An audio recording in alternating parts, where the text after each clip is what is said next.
Good evening. Welcome back. Had a little technical difficulty there on the music. Completely forgot to unmute it. My bad. Lesson learned. So today we are doing Genesis chapter 12, 13, and 14. So we're going to go ahead and jump right in there. Chapter 12. The Lord said to Abram, "Leave your native country, your relatives, and your father's family, and go to the land that I will show you. I will make you into a great nation. I will bless you and make you famous, and you will be a blessing to others. I will bless those who bless you and curse those who treat you with contempt. All the families on earth will be blessed through you." So Abram departed as the Lord had instructed, and Lot went with him. Abram was 75 years old when he left Haran. He took his wife Sarai, S-A-R-A. So it's almost like Sarah, but there's an I at the end. Siri. Yeah, see? Siri. No. Sirius. Okay, shh. Okay, so he took his wife, his nephew Lot, and all his wealth, his livestock, and all the people he had taken into his household at Haran, and headed for the land of Canaan. When they arrived in Canaan, Abram traveled through the land as far as Shem. Again, terrible with names, I do apologize. There he set up camp beside the oak Moreh. At that time, the area was inhabited by Canaanites. Then the Lord appeared to Abram and said, "I will give this land to your descendants." And Abram built an altar there, and dedicated it to the Lord, who had appeared to him. After that, Abram traveled south to set up camp in the hill country, with Bethel to the west, and Ai to the east. There he built another altar and dedicated it to the Lord, and he worshipped the Lord.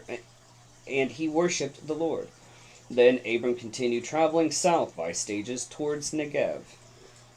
At that time, a severe famine, which a famine means lack of food, you can barely find food, struck the land of Canaan, forcing Abram to go down to Egypt, where he lived as a foreigner. As he was approaching the border of Egypt, Abram said to his wife Sarai, "Look, you are a very beautiful woman. When the Egyptians see you, they will say, 'This is his wife. Let's kill him, and then we can have her.' So please tell them that you're my sister. Then they will spare my life and treat me well because of their interest in you." And sure enough, when Abram arrived in Egypt, everyone noticed Sarai's beauty. When the palace officials saw her, they sang her praises to Pharaoh, their king, and Sarai was taken into his palace. Then Pharaoh gave Abram many gifts because of her: sheep, goats, cattle, male and female donkeys, male and female servants, and camels. But the Lord sent terrible plagues upon Pharaoh and his household because of Sarai, Abram's wife. So Pharaoh summoned Abram and accused him sharply. "What have you done to me?" he demanded. "Why didn't you tell me she was your wife? Why did you say she's my sister, and allow me to keep her as my wife? Now then, here is your wife. Take her and get out of here." Pharaoh ordered some of his men to escort them, and he sent Abram out to the country, along with his wife and all his possessions. Chapter 13. So Abram left Egypt and traveled north into the Negev along with his wife and Lot and all that they owned. Abram was very rich in livestock, silver, and gold. From the Negev, they continued traveling by stages towards Bethel, and they pitched their tents between Bethel and, I'm just going to say it's AI, where they had, Artificial intelligence. Yeah, there you go. Where they had camped before. This was the same place where Abram had built the altar, and there he worshipped the Lord again. Lot, who was traveling with Abram, had also become very wealthy with flocks of sheep and goats and herds of cattle and many tents. But the land could not support them, both Abram and Lot, with all their flocks and herds living so close together. Okay? So all this land just can't sustain both these families. It's too much. What? So whenever you said Canaan, it sounds like It's a city. Canaan. Yes, it Canaan, does. Canaan. Oh, well, come on in. Come on. Shy. Okay, so come on. You gonna say something? You want to say something to the camera? Okay, so disputes broke out between them, the herdsmen of Abram and Lot. All right, come here. Look, you want to say hi? He's talkative. He doesn't like to be held either. Or at least up in there. Are you having fun? He wants a snack, is what he wants. Are you having fun, Lord You G? go talk to your mom. Are you having fun, Lord G? Okay, hey, listen. So because this land could not hold Abram and Lot and his family and their herds and all the animals. Okay, just think of it as a large farm. I mean, a very large farm, but there's two of them on this small piece of land. Yeah, ranch. A ranch, yes. Okay, Not rich. Yes. but the land can't hold it all. They have so much going on. So there was a dispute over. Sales battle. There was a dispute broke out between the herdsmen. Okay, the herdsmen are the ones who's helping Abram and Lot take care of their animals and stuff. So there was fights that broke. There was a dispute that went between them, and at that time, Canaanites and Perizzites were also living in the land. So finally, Abram said to Lot, "Let's not allow this conflict come between us or our herdsmen. After all, we are close relatives. The whole countryside is open to you. Take your choice of any section of the land you want." Pay attention, okay? So he says, love you too. Now, take your choice of any selection or any section of the land that you want, and we will separate. If you want the land to the left, then I'll take the land on the right. And if you want the land on the right, then I'll take the land that's on the left. Lot took a long look at the fertile plains of the Jordan Valley in the direction of Zoar. The whole area was well watered everywhere, like the garden of the Lord or the beautiful land of Egypt. This was before the Lord destroyed Sodom and Gomorrah. Lot chose for himself the whole Jordan Valley to the east of them. He went there with his flocks and servants and parted company with his uncle Abram. So Abram settled in the land of Canaan, and Lot moved his tents to a place near Sodom and settled among the cities of the plain. But the people of this area were extremely wicked and constantly sinned against the Lord. And after Lot had gone, the Lord said to Abram, "Look as far as you can see in every direction. North, south, east, west.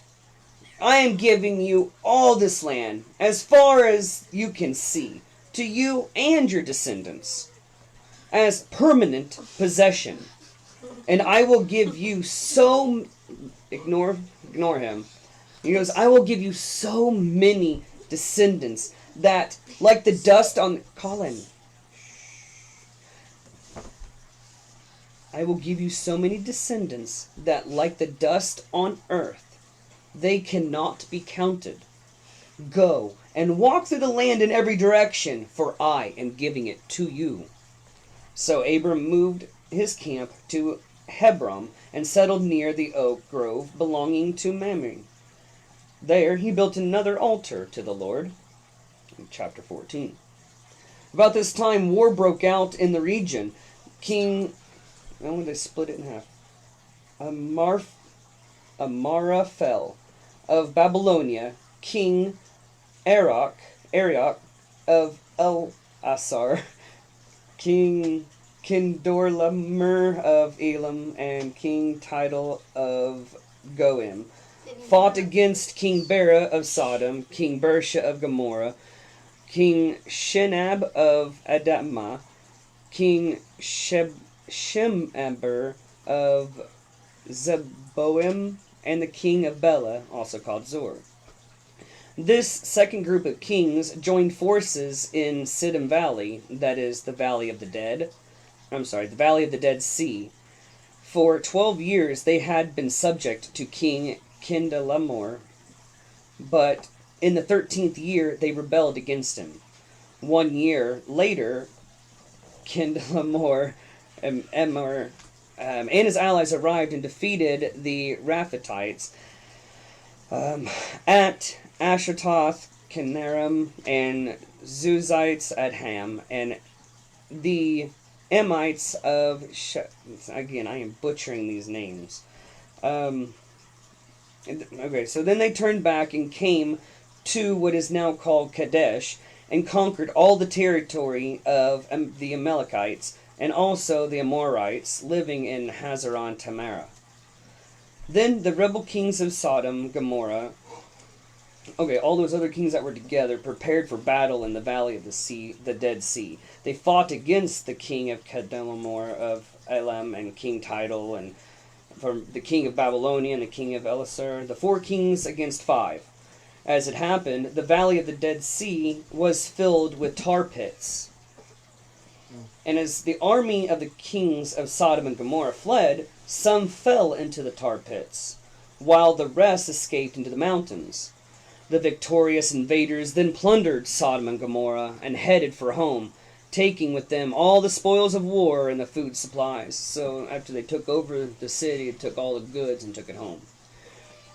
They also captured Lot, Abram's nephew, who lived in Sodom, and carried off everything he owned. Oh no.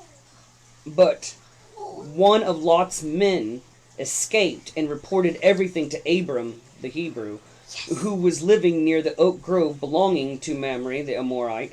Mamre and his relatives, Eshcol and Aner, where Abram's allies. Leave him alone, please. When Abram heard that his nephew Lot had been captured, he mobilized the 318 trained men who had been born into his household. Then he pursued Kedorlaomer's army until he caught up with them at Dan. Okay, so Abram